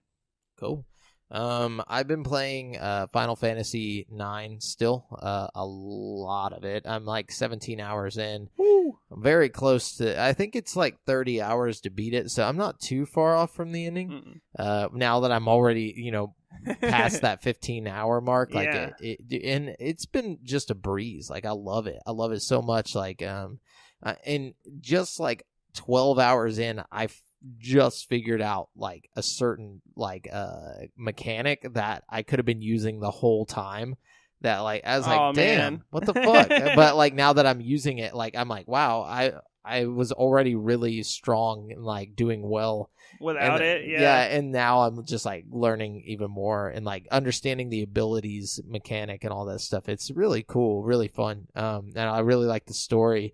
It's almost like playing through a Studio Ghibli film or something. And you're playing it on Switch? I'm playing it on Switch. It's only like $15 on Switch. It's worth a buy, dude. Word. Or I'll it's probably $20. get Cuphead, but after that, I think that might be my next one. If Oh, I yeah, don't dude. get 7. One of the Final Fantasy games is getting got, dude. I think I'm gonna go to 7 after this one, though I hear it doesn't hold up as well. But if you want to get lost in like a fantastical, just like amazing RPG, this is the one to go to. And For sure. I didn't grow up playing 9. I played 6. I played 7. That was the one I 4, grew up on. 7. Man. Like I want to go back and play all of them now. Yeah. Like it's just kind of just for the stories. But anyways, I heard 10 is really good as well. Oh yeah, it yeah. was so good they made 10 too. Well, 10 and 10-2 both just came to Switch. Oh, dope! There you go. The HD remasters. Oh, and then I also got the Unlikely Legend of Rusty Pup on. Oh yeah, that's the Conker's Bad Fur Day guys game, right? Yeah, I had to support them. So like I went and got it on my iPhone actually, which is more intuitive. I feel like than playing it on the PC, which is like the only other place you can get it right now. But it's pretty fun. It's actually really, really fucking hard, but it's good. And like it has like, it's got that like dark humor that you had in Conker's Bad Fur Day with like this cute, robotic pup, who's like rolling through, like at the beginning of every like little puzzle level, he's like falling asleep, and he basically fell down a drain. And like you don't know whether he's pushed or fell down, but he's got to get back home. Basically Conker's Bad Fur Day. Yeah. But it's nothing like Conker's Bad Fur Day. It's absolutely just like a hardcore puzzler game. Cool. Very, I like that. very cute. Very. You can tell a lot of effort was put into it and a lot of heart. And every bit of money that goes in, people buying this game goes into the spiritual successor of Conker's Bad Fur Day, so that's why I bought it, just to support them because I want that, and they did a little thing on Twitter where it was like, oh, if you retweet, the thing, then they're going to choose a random person from the retweets, and they'll get to give Chris Seaver a line. And he'll, say it in Conker's voice. Oh, I was like, that's cool. I don't think they've chosen the winner yet, but I totally retweeted and stuff, and I got to think of a cool line if I get picked. Dude, make him say something about GameSpeak podcast. We can have it on the show. Oh, shit. Good call, You know dude. what I mean? Just at the beginning, like during the music. Yeah, welcome to GameSpeak podcast. I don't know how. Wow, that was very Conker not of you. Nah, yeah, that was terrible. Sorry. You're more like the money. That was like a Conker from New York or something, You sounded like the money in Oh, Conker. yeah. I'm over here, you greedy bastard. Get over here. Yeah. Anyway, so That's cool. It's cool. really tough. If you want something really hard, even the menu is hard to maneuver. Like they made the menu a puzzle. Like you have to like basically solve a puzzle to get into the game. So it's pretty interesting. Really cool. Y'all check it out. The Unlikely Legend of Rusty Pup. Anyways, that's what I've been playing. I'm going to try and finish Final Fantasy this week and then move into whatever my heart desires next. Cool. Yeah, I'm going to try to beat that Batman, so. Hell yeah. We got goals. Goals. So let's jump on over to topic of the show. This is, this week is continuing. This is the 3rd episode in this series. Yeah, I realized we messed up. What did we do? Well, we're doing N64 games today. Yeah. We forgot to do SNES. Holy shit. It's all right. We'll go back. Yeah, we'll go back. But today we're doing N64. One that's near and dear to our hearts. It's true. This was a really hard one, man. There's a lot of really good games that I had to leave off the list, and I have a lot that we can talk about in the honorable mentions later. Yeah, for sure. After we're done, I think there's definitely some that I got to talk about that I couldn't just fit on the list because there's just only so many spots. Yeah, definitely 10 spots. There's a lot of games. But this was a console that was out whenever Brent and I first met, so like this was the shit we were playing as like little kids, So this was our I guess our first foray into social gaming. You know what I'm saying? Like hanging out with friends and playing the N64. And totally. And I think a lot of these games are tied to me by nostalgia and maybe aren't even really the best games. So I apologize if my list is more fueled by my emotional side rather than my logical side, because I know for a fact that a lot of these games weren't pushing the boundaries or anything on my list, but you know what? They're my favorite. Yeah, it's our top 10. It's not this is the best games of the console. Yeah, it's definitely these are not our favorites. A definitive list of the best games on the console. But anyways, let's start it off. All right, start it off. So my number 10 is going to be Spider-Man. Ooh, Spider-Man himself. That is a great game. Fucking amazing game. One of my faves. The costume selection was excellent. The story was fun.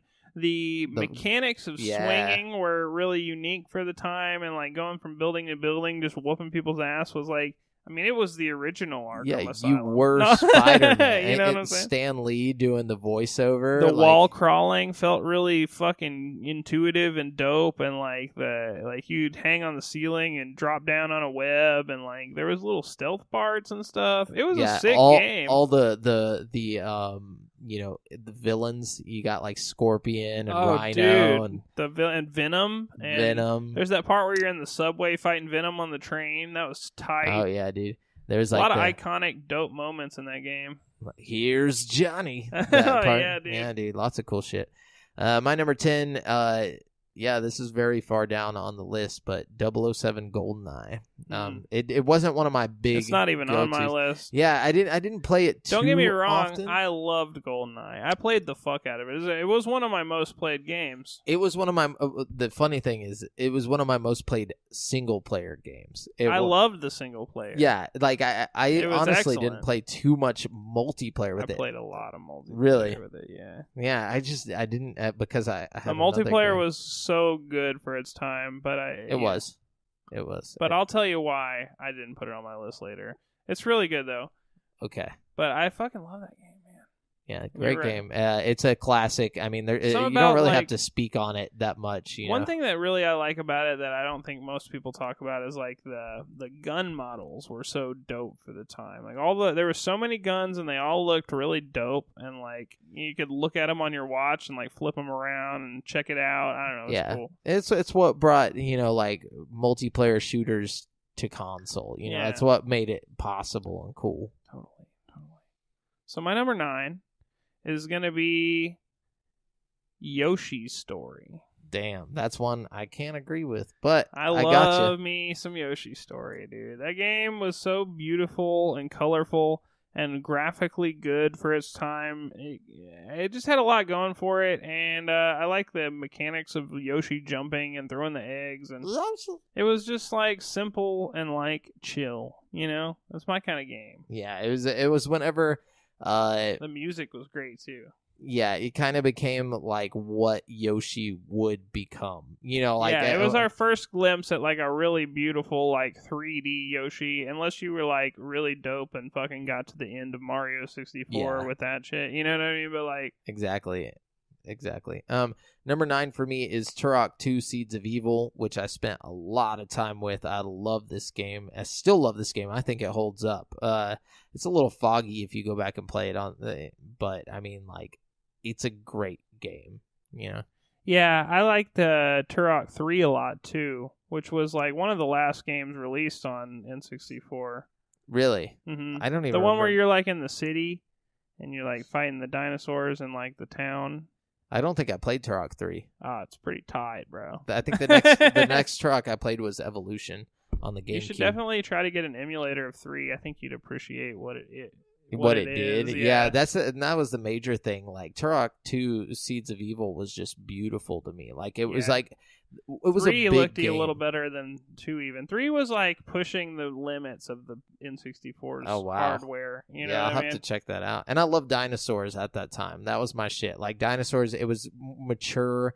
Like it felt cool to play. Totally. You know, and the multiplayer was all right, but it was It was still a lot better than other first-person shooters at the time. That's for sure. definitely. What you got? So my number 8 is going to be Donkey Kong 64. I'm surprised that's not higher up on your list. Yeah, I don't know. Like I said, there are so many good games. Yeah. You know, it's hard. Like, it's a miracle that some of these games even made the list at all, just considering how many good ones I had to leave off. Donkey Kong particularly was good because the expansion pack was, like, really put it in the next level, you know what I mean? And, like, there was things about Donkey Kong that were next level as fuck, like the dynamic lighting and stuff in Donkey Kong, and like the yellow cartridge. the yellow cartridge. The multiplayer was good. The like movement was good. Like the Donkey Kong rap. Yeah, the Donkey Kong rap. I like the gameplay and how it kept it fresh by like giving you a new character every now and then, so you had a whole different like moveset and guns and like, you know what I mean? Yeah, it was kind of like it was a collectathon. It's the pinnacle of collectathon, but it's like, you know, basically you go and there's certain shit that only Diddy can get to, or there's certain shit that only Dixie can get to, you know, so you have to like switch out between the characters and do that. I personally kind of think it's Rare's best platformer, and that includes Banjo-Kazooie. I like Banjo, and I like Banjo 2. But, you know, I don't know. I really like Donkey Kong more. You know, I think they did such a good job. It's a more familiar character, I think. Whenever you're a kid, like it feels less of a knockoff of something. And like all the stuff you're collecting, you know, I like shiny stuff, you know? Yeah. And like the crystal coconuts. When I found one of those damn crystal coconuts, bro, it was like the most liberating, dope feeling. You're like, oh shit, I just found a crystal coconut, motherfucker. You know what I'm saying? Fucking crystal coconuts, dude. Mm.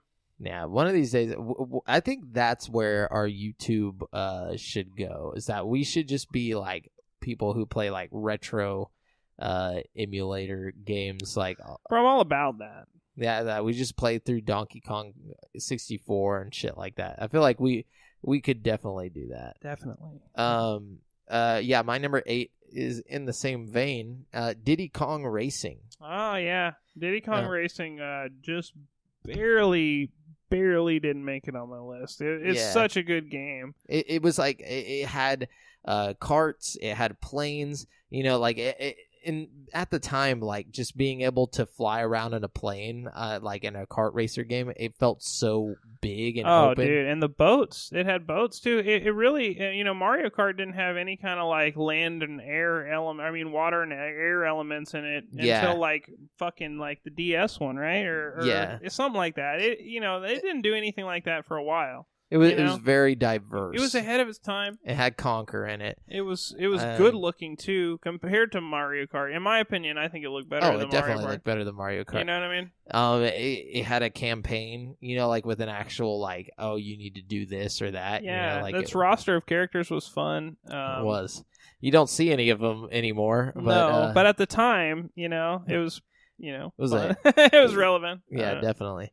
Love that game. What you got for number 7? So my number 7 is the reason why I didn't put GoldenEye on mine, because I feel like 007, The World Is Not Enough, is a better game. I almost put that on there, but I was like, I can't diss on GoldenEye like that. I hate to do it because, like, you know, GoldenEye is like the poster child for like first person shooters. You know, N64. People are like, people say GoldenEye, or they say Perfect Dark. There's never any mention of The World Is Not Enough. But I'll tell you what, that was a good-ass game, man. Yeah, and you want to talk really about a fun story mode? Dude, a fun multiplayer. I feel like the multiplayer was even better. The multiplayer was so good. Like they had like all these like X-ray gadgets and stuff, and you could like see people through walls, and like the weapons were cool and unique. Yeah, and the maps were better. I specifically remember the snow like maze multiplayer map, bro. Like, yeah, and like the single player campaign. First of all, the story of The World Is Not Enough, in my opinion, is a better Bond story than GoldenEye. Oh, they're both good. You know what I mean? Yeah. But I just like the story more a little bit. And I like the settings it puts you in, like in the beginning mission where you're in that like bank place and you like have to go through the security and like use your wristwatch, and you can like tranquilize people with the wristwatch, and like you had a laser through the PO box or whatever. It's so cool. Fucking James Bondy, dude. Yeah, It's just dope. Like the first one was fun, but it felt more of just like a straight like kill everybody shooter. This one did its best to make you feel like fucking Bond. You know what I mean? Yeah, The World Is Not Enough had the jet ski, right? Yeah, or not the snow ski. What is it? No. Am I thinking of the wrong one right now? I think you might be. I don't know.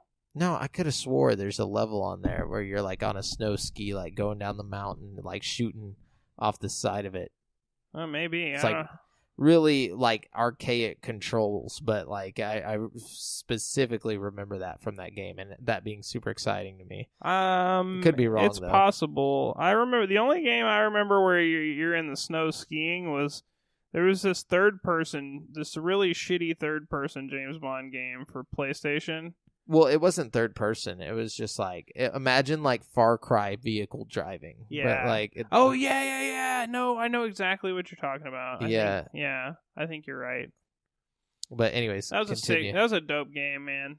It was a very good game, but I think the only thing that was not good about it was that they took the blood out from GoldenEye, where like whenever you shoot people and it leaves the red like. Oh yeah, I think they were worried about getting an M rating or something, you know. Yeah, this was whenever the characters would start disappearing, like. But anyways, yeah. So number 7 for me is this one was tough, so I just had to go with Mario Party 2. Yeah, Mario Party 2 specifically because I feel like I played it the most. I remember renting it like constantly, and like before I actually owned it because it was so expensive back then. 2 was good. Yeah, I had all of them, you know, and I really enjoyed all of them, and I played them all interchangeably just because of like the different mini games. Yeah, they each had their own little thing to them, but 2 was like the one I remember the most, and we played a lot of that. We played a lot of that too, like as adults. Yeah, that's true. And I remember just like, you know, getting the iconic blister on the hand, you know, like that shit was real, dude. Yeah, totally. That's one game that still holds up. You know, any of the Mario Party games, they hold up big time. You know, see, I like 2 because it had like the themes though, like the cowboy and like the space. Like, I did like so that cool, was cool, dude. I miss that so much. Anyways, what you got? So my number 6 is gonna be one that is very dear to my heart. Pokemon Snap. Yeah, that's a good one. Fucking love Pokemon Snap. It just inspires this childlike sense of mystery in me, and like it was one of the most replayable games in my opinion. I played that game. I would rent it over and over again and play it, and like I just loved it. I was obsessed with it. I would go to Blockbuster and print my pictures on the little thing that they had. It was it was stupid, but I loved it. Speaking of which, like I went to this place in where was it? It's near Austin. But anyways, it was like a game place called D-Pad. And they had one of those things. No way. Yeah, they still have it like in a back room. Just sitting there. Dude, it's so cool just seeing it. Like it instantly flooded me with just like that makes me want to print out mad pictures, dude. Like 2 megapixel.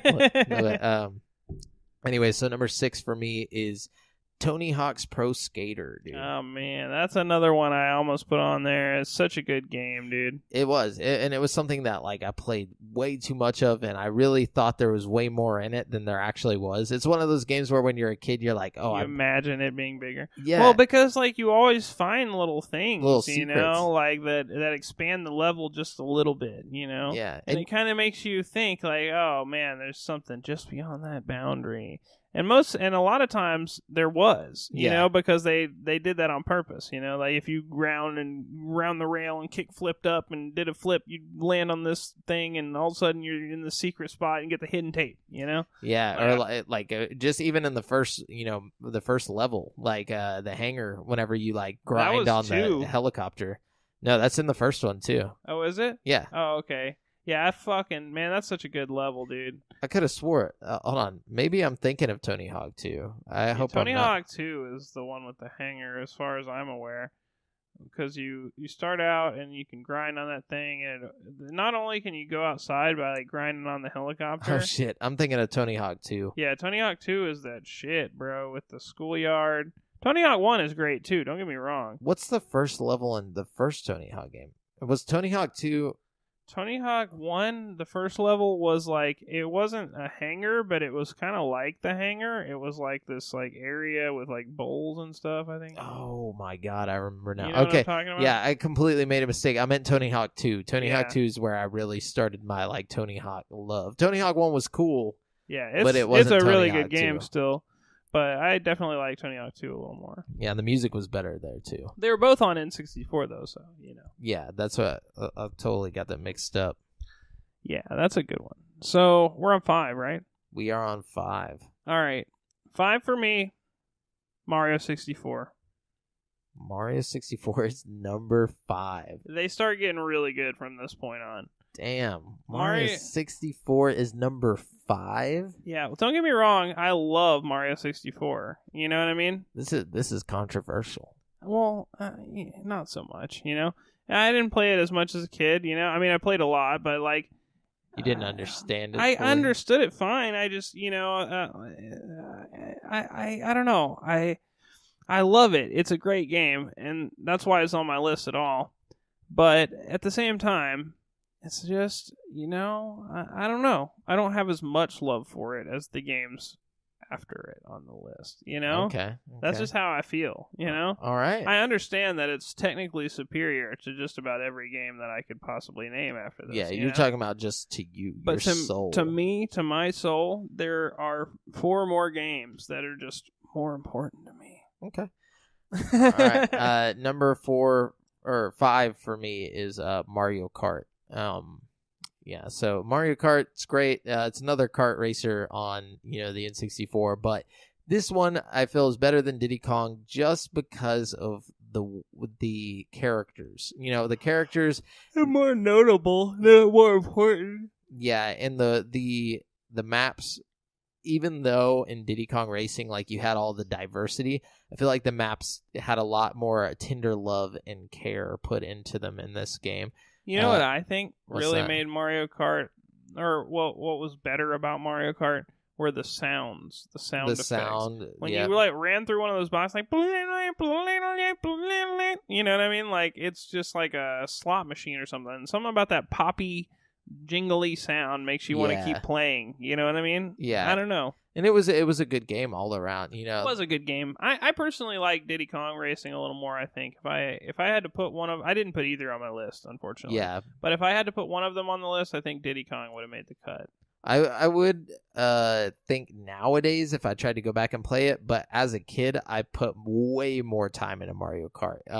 I did too, but that's mainly because that's what most people had at their house. So whenever I went over to other friends' houses or whatever, I would, you just like kind of play whatever they got, That is true. But I did have both games, and I still played Mario Kart more. I know that I used to go over to Chelsea's house back in the day, and we'd play the hell out of Diddy Kong Racing. Maybe. Really? Yeah. That's awesome. Okay, so my number 4, I guess? Yes. So 4 for me is Mario Party 3. Okay, so we got another title in the franchise, Mario Party 3.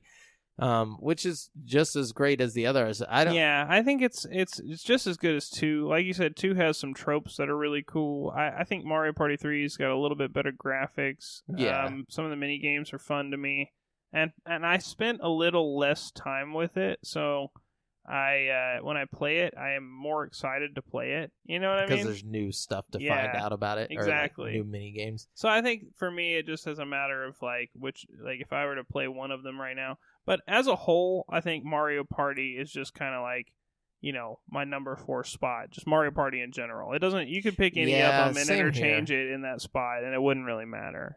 You know what I mean? Yeah. Same for my number 7. I think I want to put the entire roster. You can't just pick one. You really can't, because they're all good in their own respect.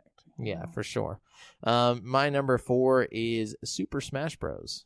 Oh yeah, you gotta have Smash Bros on there. Yeah, that was the beginning of a legend. You know, like that was the beginning of a franchise that to this day people just like to this day. And you know what's wild is that the formula really hasn't changed that much. No. All in all, it's pretty much the same game with more characters and weapons and better graphics. But I mean, like a little bit faster, a little faster. But overall, it's the same game. It's the same game. It's Super Smash Bros. Ultimate, and that's awesome. On like a low res, like level of play. But it's cool that like you can make something that is so good that it can like that style of gameplay doesn't have to change, and it's still one of the most popular games out. You know what I mean? Oh yeah. Like I don't know. That just is cool to me. Yeah, time means nothing to Smash Bros. No. Smash Bros. Ages it's like Pokemon, fine wine, you know? dude. Like, it doesn't matter how old it gets. That formula is always going to work and be fun, you know? Oh, yeah. And that's what Nintendo's best at. Nintendo's best at creating things like that just last a lifetime. I totally agree with you.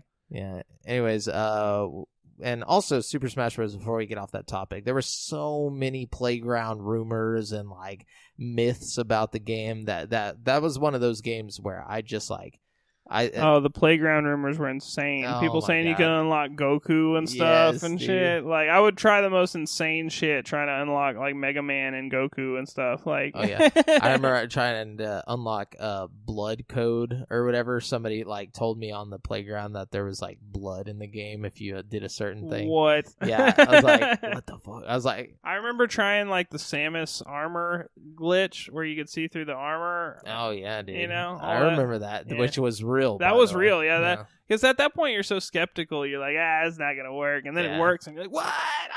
Dude, it's so cool, man. Good times. Good times indeed. So my number 3 is one of the best games maybe ever made.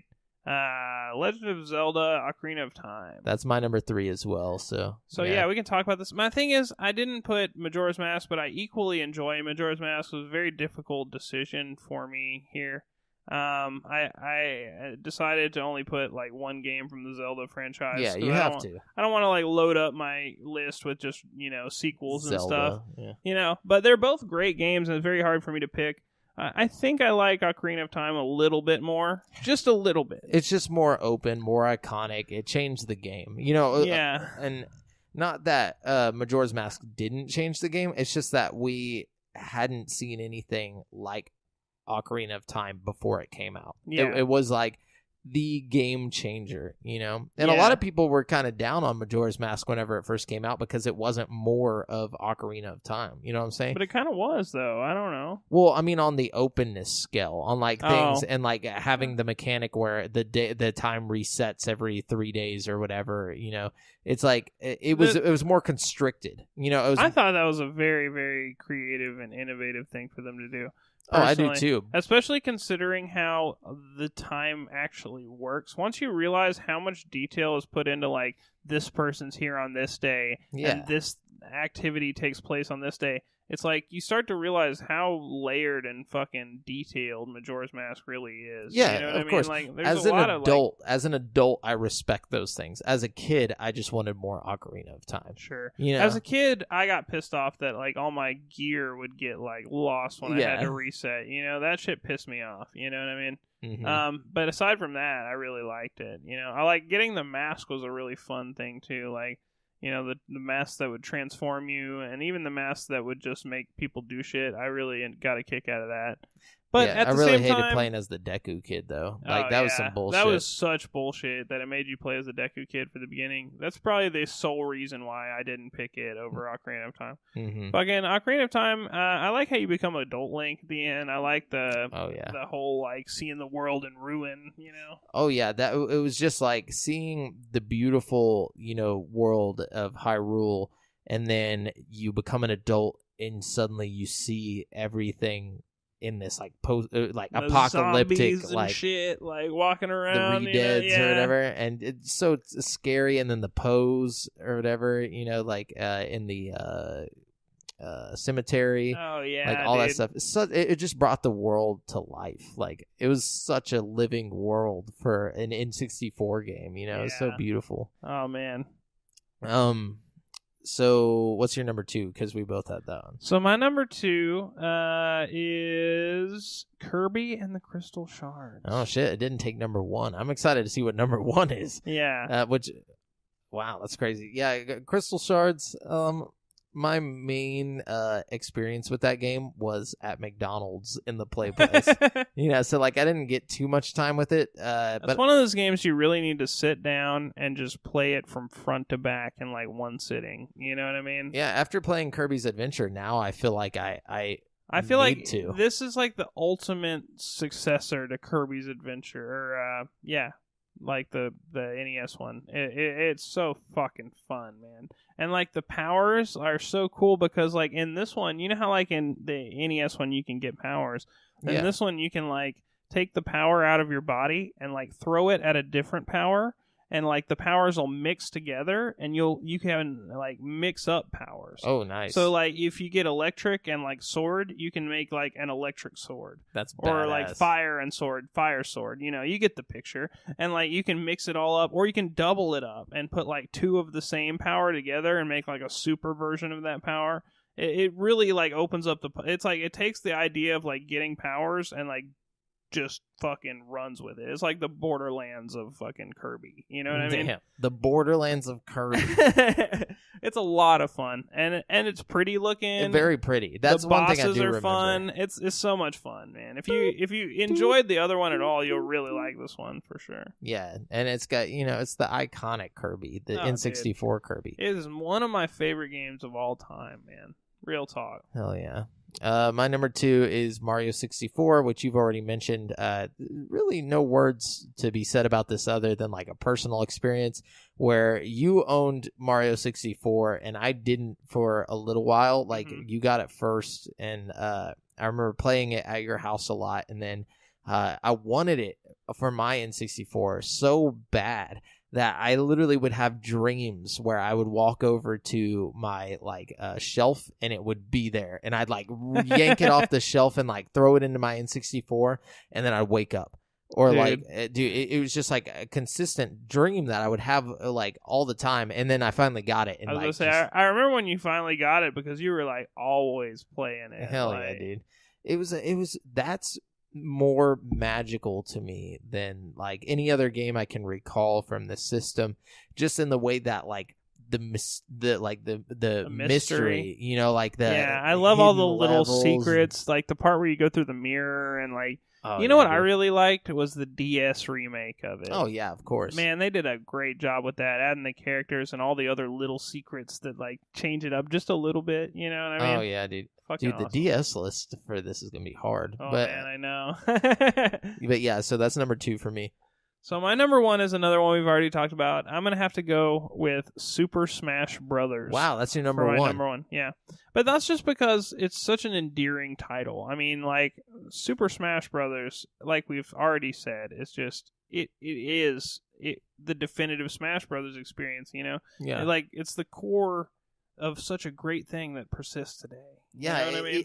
It taught us who Ness was, which was so cool, dude. We would have never known. No. Nobody in America would have known. And like, just like wanting to be Ness, like having a baseball bat and the yo-yo. Like yo-yos were so fucking cool at that time, and not even just that, like all the different little modes, like break the targets and all that stuff, like everything did board the platforms. Yeah, it's like failure. Race to the finish. Everything in that game was utilized, like as a kid, because you would play games till they were absolutely complete, because you didn't have much else to do. Sure, so like the 90s. Yeah. Oh yeah, I just remember just like it's like, oh yeah, I'll play this fucking weird mini game where you just have to break the targets, but you feel like you're getting more accurate and shit. You are. Yeah, that's one thing that's great about Smash Bros. Is you see yourself get better. You start to like recognize things and like and understand how to play better, and it just is gratifying. You know what I mean? Oh yeah, dude, and you feel like you're unlocking stuff. You are too. That's what's great. Like they had a lot of cool secrets in the original one too. That's what really made the first one so great. Is like the secret characters like nobody was like ready for. You know what I mean? When it was like a new challenger is approaching, that shit was like, oh shit, you know what I mean? Like, oh yeah, dude. that was so next level. Like, and it brought all the heavy hitters together. It brought all the mascots that you care about. You know, you got Star Fox in there. You got Luigi. You got Yoshi. Captain Falcon. Which nobody even knew about right? before that. Samus, as well, you know? Samus. Link. I just remember just enjoying dude, Link, like playing as Link in this fighter. Fighting Donkey Kong. That shit is some next level shit, dude. Yoshi was in the first one. They had a pretty good roster for the first one for what it was, you know what I mean? Dude, definitely. It was a great game. And then, you know, like you unlock like that one extra level, right? Oh, yeah. There's the one where it's like the Mushroom Kingdom level. Yeah, dude. So cool. And yeah, so my number one is obvious, and it will always be number one. Sure. Conker's Bad Fur Day. Till the day I die. It's a good one. It barely didn't get on my list. Dude, just barely. And I think that my love for Conker's Bad Fur Day is very niche in the way that most people were already moved on to the Xbox and GameCube and everything. But see, I had the GameCube, and the games just weren't there yet on the GameCube. Like, you know, you had a couple games. Well, GameCube went through that transitional phase, just like I feel like Xbox One kind of did right when it first dropped. Is like all the games still kind of looked like the 360. You know, like when GameCube first dropped, I feel like a good 60 to 70% of the games still kind of had that N64 look. Like if you look at the first Mario Party that came out on GameCube, it easily could be mistaken for a game that was made for N64 with the graphic quality. Really? You think so? I think so, personally. See, and it wasn't even just that. It was the fact that there wasn't anything that was drawing me in at first, besides Smash Brothers. You know, besides Melee, and which is just a multiplayer game. You know, at the time, like, I mean, obviously it had some single player aspects, but I had already destroyed everything in it. You know, so like, I couldn't stop playing Conkers. Conkers was one of those games that, like, I still to this day can go back and I can literally recite every line as it's happening. Like, I just spent so much fucking time. I really enjoy Conker, but my problem is, like, I like it a lot once you get through that first level, and it's always kind of a slug for me to, like, get through that first rare themed level. With the gargoyle. You know? Yeah, and basically, but that's why you use cheat codes. After you've beat the game the first time, you just use cheat codes to unlock all the chapters, and then you just go in and play the levels you want to play. Like, I love that game, man. Oh, dude, the heist level, the Total War level, you know, like there's a bunch of stuff in that game that just like I feel like a lot of people missed out on because it was in that transitional phase. It's true. It's true. So, a lot of people even like, I don't know. It's just a shame about the timing on that game because it had such potential to be like one of the best ever. Yeah, know? And I saw somebody on Twitter post about this is how depressing this is. Somebody posted on Twitter like, oh yeah, they really need to make a remaster of the Conker's Bad Fur Day for Nintendo 64, you know, or whatever. And somebody was like, didn't that game come out on Xbox? Like, or like they were like not as in like it never was on N64. Yeah. I'm like, are you fucking kidding me? Oh god, dude, I'm so Live old. and Reloaded was whack, dude. It was. How do you censor Conker's Bad Fur Day? Like, it's so stupid. Yeah. But anyways, that's it. That's our top 10 list, guys. I've got some honorable mentions I feel like I need to shout out real quick. Drop them. Because there's a couple that I didn't. First of all, Conker's Bad Fur Day. I'm sorry I didn't put you on my list. That's all right. Mario Kart 64. I'm sorry I didn't put you on my list. Perfect Dark. You're a great game. You deserve to be mentioned. Star Fox 64. You're a great game. You deserve to be mentioned. We already talked about Diddy Kong, Tony Hawk. Banjo-Kazooie. Good game. Good game. Paper Mario. This was that's a good one. Battling hard with Spider-Man for my 10 spot. Paper Mario is like maybe the closest we've ever come to getting like a sequel to like RPG. Mario RPG, yeah. Yeah, definitely. And at the time, the paper aesthetic worked really, really well with N64. It looked so pretty compared to other games on the system, I feel like. But I also feel like a lot of people avoided this game just because of Mario 64. I feel like a lot of people are like, why would I play that whenever there's Mario 64? Yeah, true that. So I think a lot of people missed out on that as well, which was a shame because it was such a good game. And my last honorable mention is going to be Resident Evil 2. Oh, good call. It's a good game. It was a port from the PlayStation, but it actually had more content than the PlayStation version and upgraded visuals. Really? So, That's yeah. crazy. Did you know that Final Fantasy VII was originally going to be on the N64? No, I didn't know that. That's fucking I crazy. can't even imagine that. You have to like change the fucking cartridge 3 times throughout Well, the the game. cartridges had more I'm just kidding. memory or more storage than Still, they had to do 3 discs for that. Yeah, that is fucking crazy. You know? Insane, dude. But yeah, let us know what your top 10 N64 games were. We know there's a bunch of nostalgic nerds out there like us that want to drop some for us. And we're going to jump on over to the People's Champ. I saw Dylan said that we're very very fucking dumb. Yeah, very dumb. I feel like we had this conversation a couple weeks ago, not about us being dumb, but about like how many weeks are in a year. Yeah, no, we're very simple people, Dylan. I'm sorry, but I think he's right.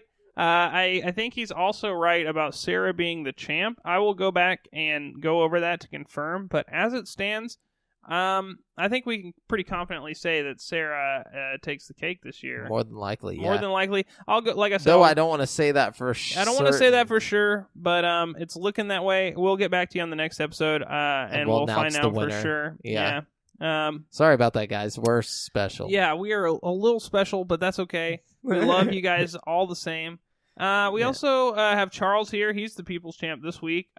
He says, "Have you played Subnautica? If not, how do you explain yourself, Brent?" Well, I'll tell you how I explain myself, Charles. I haven't played Subnautica yet because I know it has VR support on PC and that the VR support is absolutely sick.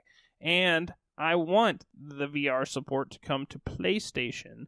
Therefore, I am waiting to play it until I can play it in VR because I know it will be better that way. Also, the same goes for No Man's Sky.